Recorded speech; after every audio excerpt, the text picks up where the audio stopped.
Saya pernah ditanya sama seorang dosen, Gus, saya ini ngaji hadis banyak, tapi ada yang saya tidak paham, yaitu mangkola la ilaha illallah dakhalal jannah, ada kalimat wa in zana wa in saroko. Meskipun pernah zina, pernah maling. Ini kan seakan-akan mentoleransi perzinaan dan pemalingan. Terus saya bilang, oh makna hadis itu seperti ini. Jadi kebenaran absolut, kebenaran yang mutlak itu tidak akan terganggu oleh status perilaku seseorang. Saya berkali-kali memberi contoh.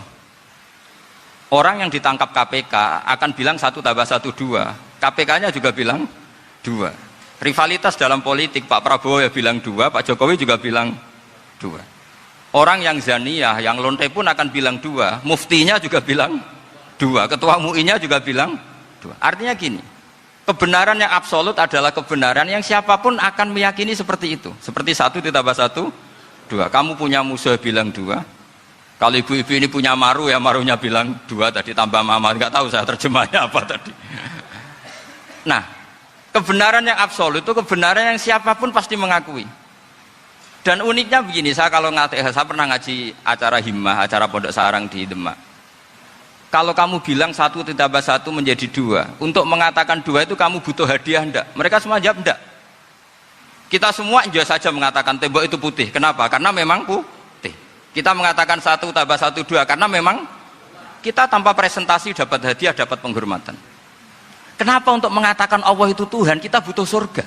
Memangnya kalau tidak ada surga Allah tidak jadi Tuhan?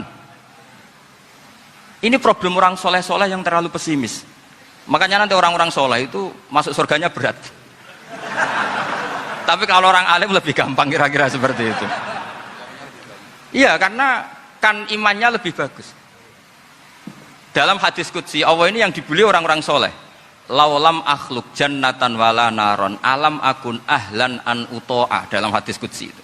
Kalau saja saya tidak menciptakan surga dan neraka, apa saya tidak jadi Tuhan yang perlu ditaati? Apa kalau kamu tidak saya kasih uang 1 juta terus bilang 1 tambah 1 11? Enggak kan? Tetap bilang berapa? 2. Kalau kebenaran absolut yang 1 tambah 1 kamu bilang 2 meskipun tanpa mendapat hadiah. Kenapa untuk bilang Allah Tuhan kamu butuh hadiah surga? Itu kan serah ikhlas belas. Makanya saya terus mengajarkan ikhlas. Ikhlas itu bisa dilatih dengan akal, dengan pikiran, bil ilmi lah. Harus dilatih.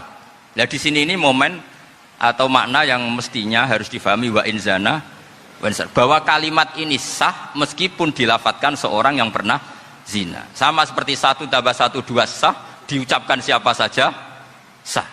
Dan siapapun akan mengucapkan itu secara ikhlas. Ini penting saya utarakan. Sehingga setelah ada firqah-firqah takfiri yang mengatakan orang megang keris itu syirik, ke kuburan syirik, ini syirik. Itu salah besar.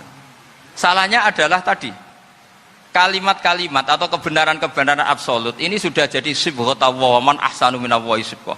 Kalimat ini begitu absolut di hatinya orang mukmin.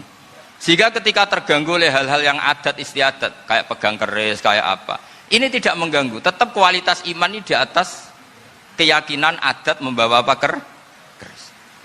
Kalau orang membawa keris menjadi syirik karena percaya sama makhluk. Orang misalnya kejawen kalau nggak bawa keris nggak nyaman. Orang kota itu kalau nggak bawa ATM juga nggak nyaman. Itu tidak dihukumi syirik. Kamu pergi lupa bawa HP nyaman enggak? Enggak, kenapa tidak dihukumi syirik?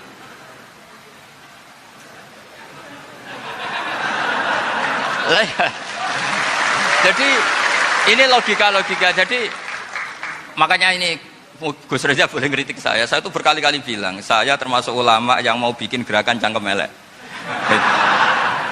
Karena nanti kalau saya nisbatkan ke Rasulullah itu tidak pantas, karena Nabi ahsanan nasi khalqau wa khuluqa. Tapi saya siap jadi bempernya Rasulullah sallallahu alaihi